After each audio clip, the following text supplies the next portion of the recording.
अस्सलाम वालेकुम नाज़रीन, आप देख रहे हैं माई पाकिस्तान और मैं हूं आपका होस्ट राशिद नास। हम आपके लिए मुख्तलिफ़ मालूमाती और मुफीद जो वीडियोस लाते रहते हैं लोगों के इंटरव्यू के थ्रू। ये जो हम आपको मार्केट का नॉलेज देते हैं जिससे आप मुफीद ये एक नॉलेज है जिससे आप मुस्तफ़ीद हो सकते हैं कि मार्केट सिनेरियो क्या। आपको भी हालात हाज़रा से हम असल में आगाह करना चाह रहे होते हैं कि इस टाइम मार्केट सिनेरियो क्या है। अगर कोई अपना काम कर रहा है तो वो किस पोजीशन में है, पहले क्या था और अब कैसा है। पहले आसानियाँ थी, अब आसानियाँ हैं।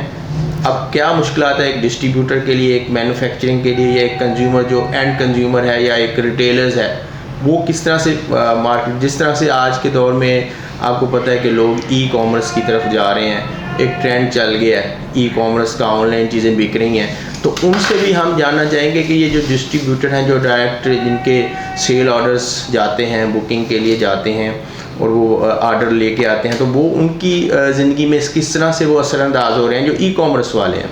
क्योंकि अब तो आपके क्लिक पे है कि आप ऑनलाइन खोलें, क्लिक करें, प्रोडक्ट पसंद आ गया, आपने मंगवा ली।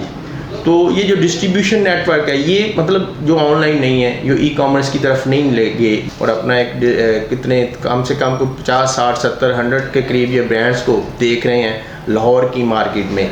तो जी मुर्तज़ा साहब, मैं जानना चाहूँगा कि एक वक्त था कि मतलब जो आप मार्केट थी वो मतलब एक बड़ी स्मूथ चल रही थी। अब ये जो गवर्नमेंट के हालात हैं, मौजूदा हालात हैं, इसमें क्या आप लोग भी इसको फेस कर रहे हैं?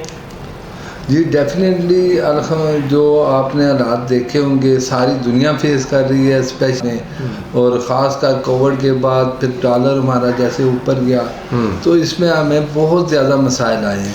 ये मसाइल मुझे लगता है ये कोविड से स्टार्ट हुए हैं या इससे पहले? डेफिनेटली ये कोविड से ही तो स्टार्ट तो वहीं से हुआ। तो पाकिस्तान की करेंसी जैसे डे बाई डे नीचे आ रही है, इस टाइम पे सरवाइव करना एक डिस्ट्रीब्यूटर्स के लिए जो कि मार्केट में जिसने एक सेल जनरेट करवानी होती है, एक टीम की सैलरियाँ भी देनी है, उसको लेके चलना है, क्या आसान लग रहा है? पहले आसान था, ये अब आसान है? या पहले क्या मुश्किल थी, अब क्या फेस कर रहे हैं? ये देखें राज साहब, इसमें सबसे बड़ा मसला ये है कि डे बाई डे ये मुश्किल सूरत बनती जा रही है। वो इसलिए कि एक तो ई कॉमर्स इतनी पॉपुलर हो गई है, कोविड के बाद ये एक इंडस्ट्री ने इतना बूस्ट किया कि हमें इतना अंदाज़ा ही नहीं था।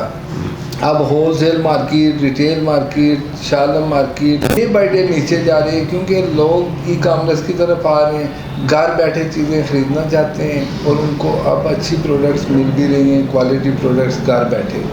तो वो हमारे लिए एक चैलेंज ये है। दूसरा चैलेंज हमारे लिए ये है कि रेट्स इस स्पीड से बढ़े हैं कि एंड कंज्यूमर एक्सेप्ट ही नहीं कर रहा चीज़ें। सही, अब चीज़ 100 से 150, 200, 250, 300 तक पहुंच गई है। अब रोज़ एक एंड कंज्यूमर को नया रेट मिलेगा तो वो एक अनसर्टनिटी की कैफियत क्रिएट होती है मार्केट में। तो उस वाले से महंगाई फिर इतनी बढ़ गई है।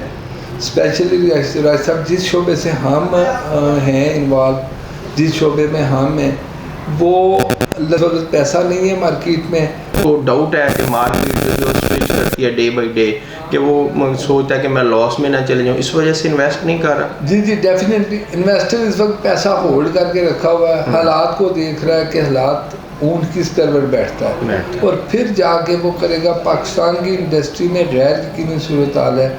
गो के आप देखते हैं कि हमें ताजर लोग इतना परेशान हैं, वो उनको कुछ समझ नहीं आ रही कि अगले माह क्या होना है, अगले दिन क्या होना है। एक टाइम था कि जैसे फैसलाबाद का लास्ट टाइम मैं सुन रहा था इंडस्ट्रियल एरिया है, तो वो लोग कह रहे थे कि जी हम तो बिजली के बिल ही नहीं दे पा रहे, हमारी इंडस्ट्री बंद पड़ी है। तो इसी तरह से मतलब हर बंदा फेस तो कर रहा होगा। तो आप जो प्रॉब्लम्स फेस कर रहे हैं मार्केट से, वो आपको क्या लगता है कि एक्सपेंस ज़्यादा हैं, प्रॉफिट मार्जिन कम है, या मैन्युफैक्चरिंग वाले ज़्यादा फ़ायदा उठाते हैं, या आप जैसे मिडल मैन जो कि सेकंड पार्टी है, B2B, फिर B2C आपने जाना होता है, इस तरह से मतलब